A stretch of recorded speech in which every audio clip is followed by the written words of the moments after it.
saya paparkan lain, tanyanya lain. Ini yang orang Popo bilang latihan lain, main lain. Tapi oke, nggak apa-apa lah, sesama pemain boleh dong kita jelaskan. Jadi menyangkut dengan LPG. Pertama dulu sampaikan, LPG ini tidak ada kuota yang dibatasi. Impor kita sama.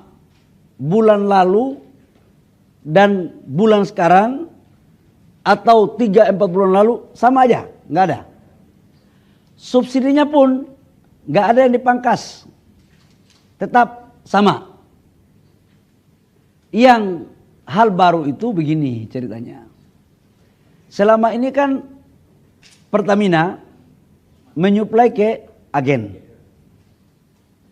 Agen menyuplai ke pangkalan. Pangkalan menyuplai ke pengencer. Laporan yang masuk ke kami itu kan ada yang memainkan harga. Ini jujur aja. Harganya itu kan ke rakyat itu harusnya tidak lebih dari 5.000, 6.000. Karena saya mau jelaskan secara rinci ya. Negara itu mensubsidi harga realnya itu per kilogram itu negara mensubsidi sekitar 12.000 ya Pak. 12.000 rupiah kurang lebih per kilogram. Kalau 3 kilogram satu tabung itu berarti kurang lebih sekitar 36.000 rupiah per tabung.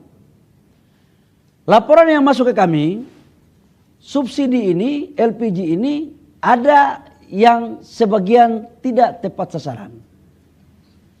Ya mohon maaf, tidak bermaksud curiga nih.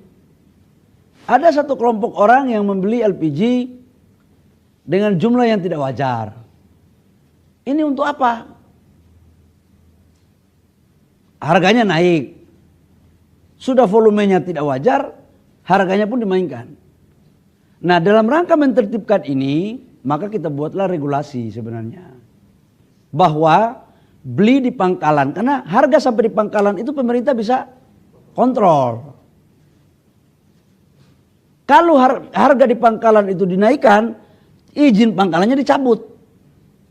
Dikasih denda, dan kita bisa tahu siapa pemainnya.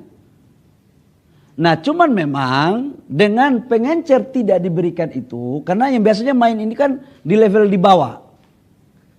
Sekarang saya dapat memahami, contoh di Jakarta Timur, di tempat saya tinggal.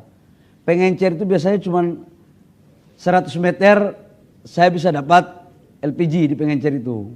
Sekarang mungkin bukan 100 meter, tapi mungkin 500 atau 1 kilo. Kadang-kadang tempatnya pun belum tahu. Karena di pangkalan gitu. Ini yang membuat sekarang ada sedikit peralihan. Nah tetapi ada Pak Dirjen ini, saya sudah meminta agar pengencer-pengencer yang sudah memenuhi syarat itu dinaikkan statusnya menjadi pangkalan. Supaya apa? Dia bisa kita kontrol harganya. Karena kalau tidak ini bisa berpotensi menyalahgunakan. Ini transisi aja sebenarnya. Waktu saya juga tadi sudah dimintai oleh Pak Wapres untuk memperhatikan ini. Pak Wapres dan Pak Presiden juga sudah memerintahkan saya untuk mengecek ini secara langsung. Nah tetapi pertanyaan berikut, kalau seperti ini kan pasti ada yang merasa zona nyaman nih. Saya tahu saudara-saudara saya rakyat kecil juga begitu. Saya tahu mereka, kenapa Menteri kau kan pernah orang susah, kenapa kau bikin kita susah, kira-kira kan begitulah. Ya, tapi Bapak Ibu semua saudara-saudara saya dimanapun berada, mohon kasih kami waktu sedikit saja. Kami selesaikan ini. Barang gak ada langka, saya jamin. Saya jamin gak ada langka, cuman persoalannya dari 100 meter, sekarang mungkin jauh lebih dari itu ngambilnya. Tapi mungkin biaya transportasinya sedikit yang harus ditambah nih. Untuk bisa kita cari formulasi lah. Supaya tujuannya apa? Ini diberikan kepada saudara-saudara kita yang berhak. UMKM tetap dapat LPG dengan harga yang mungkin jauh lebih murah. Nggak boleh karena banyak pemain-pemain di oknum-oknum pemain itu memainkan harga. Aku nggak mau lagi. Justru saya udah kasih tahu sama Pertamina, kalau saya temukan kayak begini, saya cabut. Bahkan ada komplain juga, ada biayanya itu Pak Dirjen. Saya minta jangan lagi ada biaya-biaya yang tidak masuk akal. Kita mau fair, jangan menyusahkan rakyat. Gitu Mbak ya. Oke.